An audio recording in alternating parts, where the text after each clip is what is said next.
Are you at your point where you think you've hit your bottom, or maybe that there's just no way you're ever going to feel like things can change?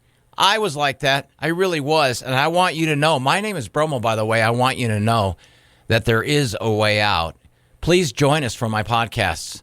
Hey guys, time to get in on the action for the biggest moments in basketball with Prize Picks, America's #1 fantasy sports app. Just select 2 or more players, pick more or less on their projections, place your entry, and win up to 100 times your money. Right now, Prize Picks will match your first deposit of up to $100. Just download the Prize Picks app and use the code GET100. That's code GET100 on Prize Picks for a first deposit match of up to $100. Prize Picks. Pick more. Pick less. It's that easy. Well, hey, my name is Bromo. How is it going? It is the 25th of January, foggy here in Bismarck, which we've had a lot of fog lately, and someone once told me when I was living in Minot, North Dakota, they said, if you get fog, 45 days later, a blizzard comes. I'm still wondering if that is accurate or not. I guess we'll see, right? This is There Is a Way Out. This is episode number 9 already. And once again, my sobriety date is 2/17/09. Yes, I'm coming up on 15 years. I can't wait. Should I get there? We always have to say that. And I know sometimes people say, why do you say that? Well, we take each day as we come, right? And that's kind of the way it is with life anyway. But here's the thing. I don't have a certificate. I'm not a doctor or anything. You've heard me say this before. There is a way out. For me is my hope is for anyone who feels they may be on the verge of taking alcohol to that next step or addiction to the next step. Maybe they feel they have a problem. Maybe they feel that there's no way they can stop, or they have a family member or a friend member. This is what it's designed for. I'm hoping that you'll listen to it. This is my strength, hope, and experience. I have, like I said, almost 15 years experience in this. I was many times at the point where I thought there's no way in heck I could ever stop. I left you last episode where I just finished the 28-day spend dry hospital we call it spend dry, 28-day rehab, Scripps McDonald's Center. You know, I'm not even sure if it's still there anymore. Yes, it was a hospital. The rooms were nice. I had a roommate. Food was good. And we had music therapy and all of that. I get out of my 28-day stint with a letter and recommendations from my counselors, which I told you earlier, I lied to my mom saying that the counselors said this and this and this, and that I was okay to go back home. Amazing that I was able to lie like that, because I didn't want to go to the trouble of, or I was scared to find another place to live. Uncharted territory for me. I wanted to go back home, which was stupid, obviously. And that's right where I drank and all of that. So I'm back home in my little routine. I've got a week to go before I am clear to go back to work. I got the handwritten letter by my counselors, like I said. And I've now had a whole lot of idle time. Idle time on your hands is deadly when you are facing addiction, when you are going through it. And that's what I was doing. Idle time. Spent a lot of time, drinking coffee and energy drinks, which I'm not that fond of. And I remember as I forced myself literally to go to meetings because I hated them so much, I knew that I had to go. And so I was going through the motions, exactly going through the motions. I think one time I lasted maybe a half hour. I'd go to the same one. I'd walk from Mission Beach to the AA meeting, which was upstairs in this cool little place. Didn't really go out of my way to meet anybody. Didn't really want to meet anybody. I didn't seek a sponsor like a few people told me that I needed to do. I was still staying in touch with some people from work, but boy, they were not happy with me, because remember, this is I have bombed out already twice. Both times I went to the outpatient, bombed out. And then I went to Scripps. So they weren't too happy to have me back, but I was cleared. And I remember one of the days just being in a complete fog, trying to listen to people talk, but my mind was wandering, going somewhere else. I was in a funk. I really was. I wasn't excited about my state of life at all because you know why? I missed it.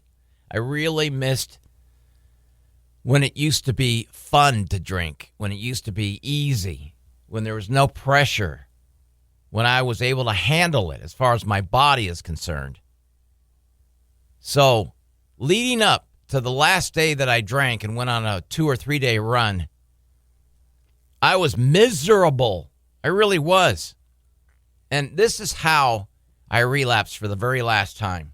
Coming up on February 14th, Valentine's Day, I'm looking out the window and I'm hearing all these people walking around because it's a pretty young scene where I grew up, where I lived. I'm listening to people walking down through the streets. I'm looking out my window and seeing people holding 12 packs and this and that, and they're all experiencing the joy of Valentine's night. And I looked at my stupid croissant, half-eaten croissant, and my energy drink, which was just laying there. And I looked at my keys, and this little voice said, "Come on, dude. You've now been sober for over a month. If you do the math, you know, I had that 28-day stint under me, successfully completed at that hospital. Now I was working on 35, something like that days, 35, maybe almost 40 days clean.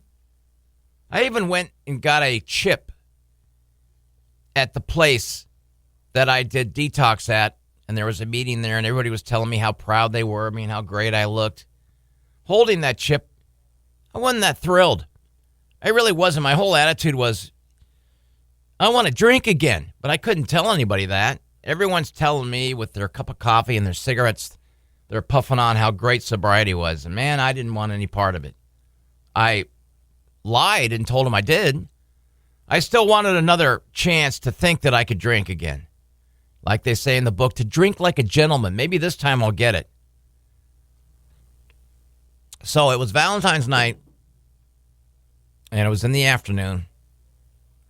And I looked over, and I saw my keys. And a little voice popped in my head again. And that voice said, come on. Come on, Bromo, you've been doing great. You've been going to meetings. Yeah, but have you really stayed? Shut up. This is the bad voice talking. You go to meetings. Yeah, but you don't really stay for the shut up. But you don't really stay for the whole meeting. Shut up. You deserve a chance to see if you can drink like a gentleman and relax. Everybody else drinks around you. Why are they able to cope with life and you're not? Why do they have a shut-off valve and you don't? So why don't you grab those keys, dude? And let's walk down the street, way down the street where there's a liquor store that nobody knows. Or maybe nobody's seen you go in there. Once again, we'll have to go through the alleyway so no one sees me. Why don't you brown bag it? Why don't you buy a tall, big, huge, tall beer? Maybe a couple of them. And see how you do, all right? Don't do it. Don't do it. You're going to ruin everything. You're going to be right back where you... No, don't listen to him, dude. You're fine. Get those keys. Shouldn't you go to a meeting and... Shut up with that. He's fine. Get those keys. I got those keys. And as soon as I got those keys, and as soon as I walked out the front door, in my mind, I had relapsed. You better believe it. I had one mission only, to go and see how those 2 big, tall cans of beers I was going to buy was going to do to my body. Do it. You're going to do it. You're going to come back. You're going to have a normal dinner. You're going to wake up tomorrow, probably have another day off, and maybe you can have another beer. Not a good idea. Well, the evil voice won out. I walked to a liquor store far away, found a couple of tall boy beers, came back, sat on my bed, looked at it, and maybe weighed the consequences of it for a second or two until I clicked it and opened it. Took my first sip, and as hokey as this sounds, I started crying. After that first sip, I started crying. Remember now, in my mind, I had already relapsed walking to the store, but this time I actually did it physically. I started crying because I knew I knew that all the horrible effects were coming. I also knew that there are no way in hell was I going to be able to drink like a gentleman. No way. Wasn't possible. So that was Valentine's that I had relapsed from my, whatever it was, 40 days sober. Remember now, 40 days sober was huge for me. That's why the evil voice thought I had it made.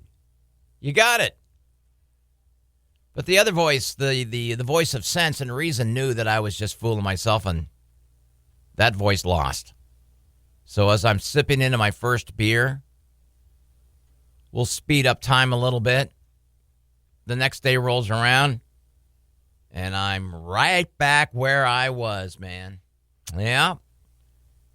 Got into my car and pretended like I was going to a meeting, which I probably maybe did for about 5 minutes, and then went over and found another liquor store that nobody around knew me, and then I filled up my cooler, and I went right back. I went right back to my room, to the hell of doing all that. Here's the crazy thing. In that time frame, when I got released from the hospital, before I relapsed on that Valentine's, and I was drinking my coffee and the phone rang, so I pushed mute. I pushed mute right when they were swearing in Obama for our president.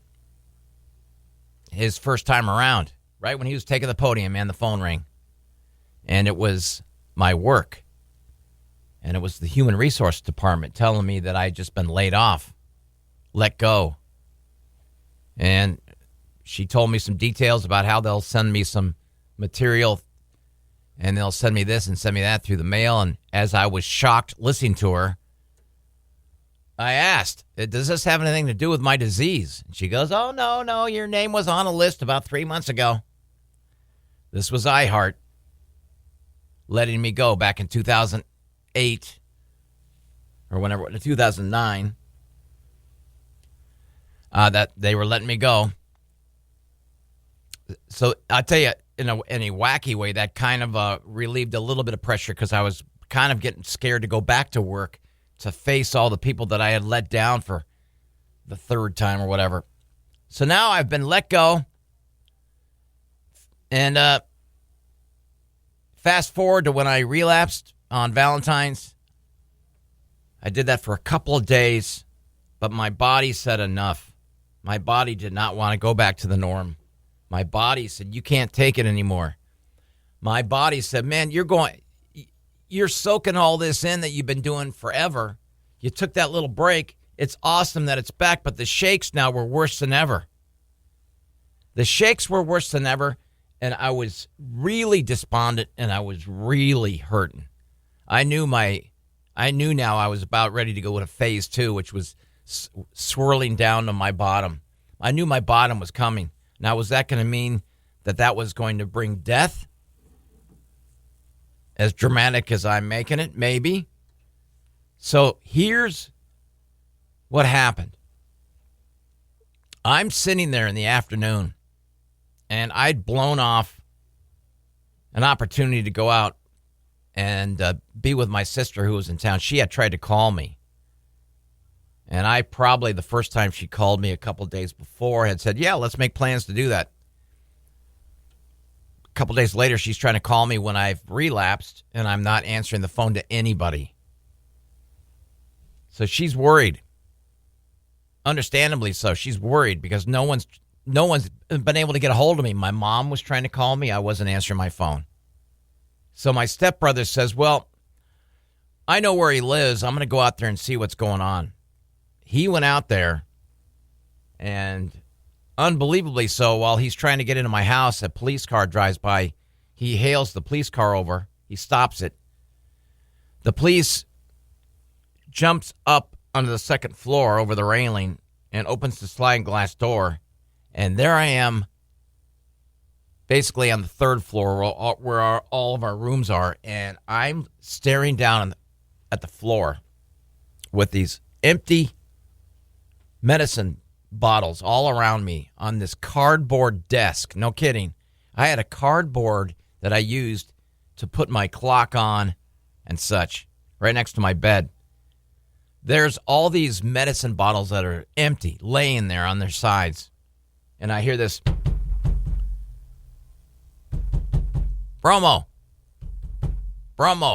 it's your stepbrother. Open the door. And I opened the door, and there were the police, there were paramedics. They came in, and I was so weak and so wounded and so floored with rejection and misery because of I had failed once again. I had failed everybody. I had failed myself. For all of those that were about to find out that I had relapsed again, I had lied to them. I had failed them. They took me. First of all, they were alarmed that they saw all the medicine bottles. They asked me if I was trying to kill myself. And I said, no, I just ran out of my medicine, and I haven't renewed them. These were blood pressure pills, by the way. So they laid me down, and they took me to the hospital. And at this point, my blood pressure probably was 200 over 1,000. It was so bad that whistles were going. Whistles were sounding. Buzzers were alerting. They had me strapped to my bed so I couldn't move. And they had told me, they said, you're in the perfect spot to stroke out. And I don't know how I got through that first night, but it was bad. I remember I was so weak the second day that a nurse had to help me walk around the floor just to get a little action going. So now I wake up, and I'm facing the fact that, A, my body is beaten up to hell, barely making it through this little stent. B, now what do I do?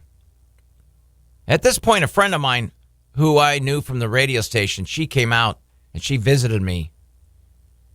And she and her boyfriend said, look, enough is enough. Let's look in to see what we can do. We need to take you somewhere. And they tried to take me back to the old McDonald's Center, the place that I was just at, the 28-day spend dry. And they said to me, look, no offense, but we don't take retreads back there.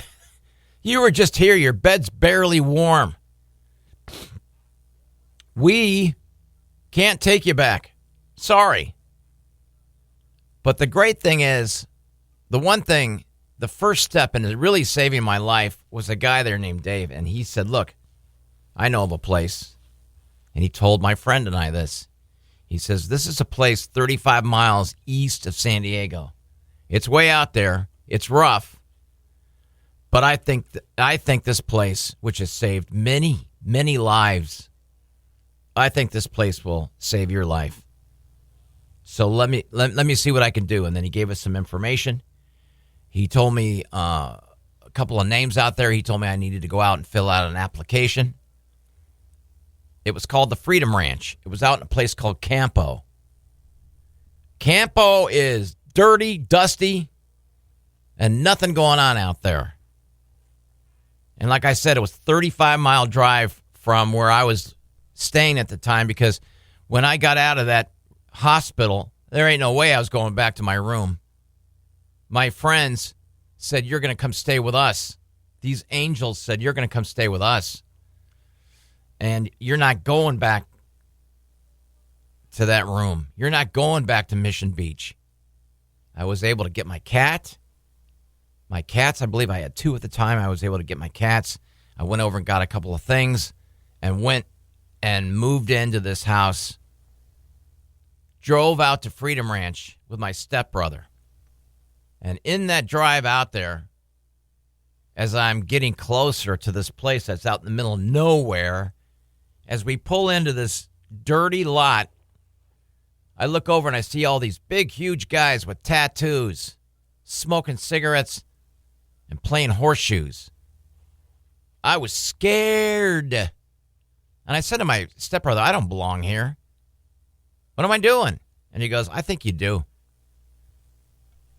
So I got out of the car and met a couple of really nice people. I filled out an application. I was now put on a list where I was going to call in every other day to see if a bed was available. And while we were there, we took in a meeting.